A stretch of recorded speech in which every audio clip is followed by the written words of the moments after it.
اچھی بات ہے، لیکن ساتھ میں یکم محرم الحرام کو حضرت عمر فاروق رضی اللہ عنہ کی قربانی کو بھی نہیں بولنا چاہیے. دیکھیں میں عرض کرتا ہوں اس کا جواب یہ ہے، اور اس میں علامہ صاحب میں ایک پیغام دوں گا، جی آپ اس طرح کریں، آپ حضرات کریں کہ یکم محرم الحرام کو اس پہ پروگرام کریں اور ہمارے پروگراموں میں بھی آئے اور ہمیں اپنے پروگراموں میں بلائیں تاکہ یہ درمیان میں ہماری اچھا میں عرض کرتا ہوں ہماری ایک مجبوری ہے. ہماری مجبوری یہ ہے کہ عالم اسلام میں شیعہ اتنی بڑی تعداد میں ہے نہیں، ٹھیک ہے، کم تعداد میں ہے. اہل سنت اور دیوبند جتنے بھی اہل سنت کے فرقے حزب ہیں، مسالک مثلا، وہ زیادہ تعداد میں ہیں. اہل بیت علیہ السلام کا ذکر سوائے ہمارے کوئی کرتا نہیں ہے. اگر یہ چاہ رہے ہیں کہ ہم وہ بھی چھوڑ کے پھر ہم لوگ اصحاب کا ذکر شروع کر دیں تو پھر سارا عالم اسلام اصحاب کر رہا ہوگا، اہل بیت کا کوئی ذکر کرنے والا ہے پھر بھی کریں نا آپ. تاریخی طور پر حضرت عمر کی جو شہادت کی تاریخ وہ یکم محرم ہے نہیں، ٹھیک ہے، وہ پہلے ہے. اب یہ کس نے جو ہے نا کاؤنٹر کرنے کی وہی والی بات کہ شیعہ چلو محرم منا رہے، ہم بھی اپنے بیچ میں شروع کر دیتے سلسلہ، جس طرح ہمارے عید غدیر ہے 18 ذی الحجہ کو، ٹھیک ہے. حضرت عمر نے سب سے پہلے یہ الاوائل میں امام ثعلبی نے لکھا ہے، یہ ثعلبی نے، ٹھیک ہے، ابو ہلال عسکری نے، بڑے بڑے علماء نے لکھا ہے اس کو کہ بخن سب سے پہلے آگے کس نے کہا جی؟ حضرت عمر نے کہا. تو حضرت عمر جس دن کو مبارکباد دینے والا دن سمجھتے ہیں، ٹھیک ہے، بے عنوان عید کے، ہم اگر یہ عید مبارکباد وہ کہیں جی آپ شوق منائیں حضرت عثمان غنی کا، یہ کاؤنٹر کرنے کی کوشش ہے. جب جو ہے نا ہم شیعہ کوئی عید منائیں کہتے ہیں فلاں کا جو ہے نا آپ کچھ کر لیں، یا کوئی ہم دن رکھے اپنا دن لے آتے بیچ میں سے، یہ کاؤنٹر نہیں ہونا چاہیے. یہ کہہ رہے ہیں آپ 2.25 مہینے امام حسین کو یاد کریں، ایک دن حضرت عمر کو بھی یاد کر لیں، ایسا ہو سکتا ہے؟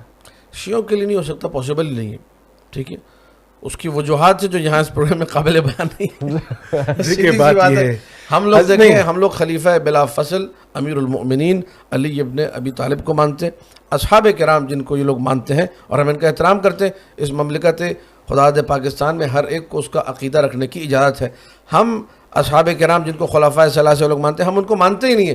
جب مانتے ہی نہیں تو آپ تقاضا کریں، میں ان سے تقاضا کروں کہ آپ ان کو صدر کی مبارکباد دیں. کیوں نہیں دے رہے آپ؟ ان کو صحابی نہیں مانتے یا خلیفہ نہیں مانتے؟ ہم ان کو خلیفہ نہیں مانتے. خلیفہ پھر کوئی مسئلہ نہیں ہے. ہم آپ کو ہم آپ کو یہ نہیں کہتے کہ آپ خلیفہ مان لیں، ہم کہہ رہے کہ یار ایک صحابی ہے، ہمارے نزدیک تو خلیفہ ثانی ہے. واہ واہ، لیکن اچھا دیا، کہہ رہے ہیں خلیفہ کی حیثیت سے نہ مانے، جی صحابی مانتے ہیں، پڑھنا نہیں کریں گے انشاءاللہ، مسئلے کا حل کریں گے. اب اس دیکھیں علامہ صاحب نے ایک بات کی کہ اہل بیت کی بات، ہم کہتے ہیں کہ اہل بیت کی جو سیرت ہے وہ الحمدللہ ہمارے ہاں ہوتی ہے، پروگرام ہوتی ہے اور ہم رکھیں گے. آپ ہمیں تاریخ بتائیں کہ اس تاریخ، ہم اسی تاریخ پہ تاریخ آپ بتائیں، پروگرام ہم رکھیں گے. صحیح ہوگا، آپ اپنے پروگرام میں ہمیں بلائیں، ہم آپ کے اسٹیج پہ باقاعدہ جو ہے نا وہ سیرت اہل بیت بتائیں گے انشاءاللہ، اس فخر سے بتائیں گے اور بڑے جلوہ افروز انداز میں بتائیں گے. اس سے اچھا پیغام کیا ہو سکتا ہے؟ ایک دیوبندی عالم دین شیعہ عالم کو کہہ رہا ہے کہ آپ جب بولیں گے، جس دن بولیں گے میں اہل بیت، لیکن آپ یہ سلسلہ تو دیکھیں قدیم ایام سے جاری رہا. بلکہ میں اس سے زیادہ ان کو بتاؤں، شاید ان کے علم میں نہ ہو، کہ صرف دیوبندیوں اور سنیوں یا دیگر مسالک کی بات نہیں ہے. جو عیسائی تھے، جو پنڈت، ہندو پنڈت، وہ تک آ کے چوکوں پہ چوراہوں میں مجالس کرتے رہے. بندہ حقیر نے شاہیوال میں شام غریبہ سے خطاب کیا مین چوک پہ، وہاں عیسائیوں کا جلوس نکلا ہوا تھا. عیسائی لوگ آ کے ذکر امام صلی اللہ علیہ وسلم کر رہے تھے، عیسائی لوگ آ کے ماتم کر رہے تھے، ٹھیک ہے. ہندو آ کے شریک تھے. کیا عاشور کے جلوس میں کراچی میں ہندوؤں کے تعزیے نہیں آتے؟ وہ لوگ جو کہ نان مسلم ہیں، ٹھیک ہے، جنہیں آپ مسلمان قرار نہیں دیتے، جنہیں آپ مسلمان نہیں سمجھتے، وہ بھی نواسہ رسول سے اپنی عقیدت کا اظہار کرتے ہیں، ٹھیک ہے.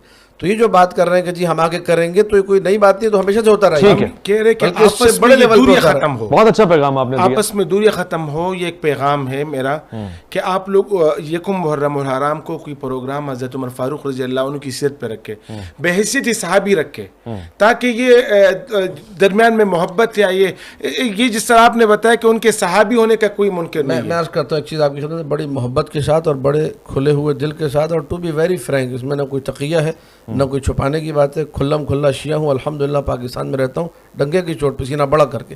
اس میں مجھے کوئی عار نہیں کہنے میں کہ بات جو ہوگی نا تقریب کی وہ مشترکات پہ ہوگی. حضور اچھی طریقے سے جانتے ہیں کہ ہم شیعہ حضرات حضرت عمر کو نہیں مانتے. تو اگر آپ کہیں گے کہ میں حضرت عمر کے فضائل آ کے بیان کروں تو میں تو کبھی یہ کام کر ہی نہیں سکتا. وہ کہہ رہے ہیں یہ اصلاً شیعوں کی رگوں پہ میں ہے ہی نہیں کہ آپ صحابی تو مانتے ہیں. صحابی میں بہت دوسرے سارے صحابہ ہیں جن کا ہم لوگ احترام کرتے ہیں, ان کے لیے ہم آگے فضائل رکھیں گے. حضرت سلمان کا ہماری مجالس میں ذکر ہوتا ہے, حضرت ابوذر کا ذکر ہوتا ہے, لیکن یہ کہ جو معاملات کچھ تاریخی رہے جس کی وجہ سے شیعوں کے دل میں حضرت عمر کے لیے محبت نہیں ہے, واضح طور پہ اعلان کرتے ہیں ہم لوگ. ٹھیک ہے, اب ان کے فضائل ہم کیسے پڑھیں؟ یہ اچھی طرح جانتے ہیں. در سیدہ پہ آنا حضرت عمر, اس پہ میرے خیال میں اس موضوع پہ نا بات ختم کر لیں. ٹھیک ہے, اس موضوع پہ بات ختم کر لیں, کیونکہ مشترکات پہ بات ہونی چاہیے. عمر فاروق رضی اللہ عنہ کا بہت بڑا مقام ہے ہمارے. ٹھیک ہے, میں اس اتفاق کرتا ہوں ایک الگ موضوع ہم تو قبور کی طرف جا رہے تھے. میں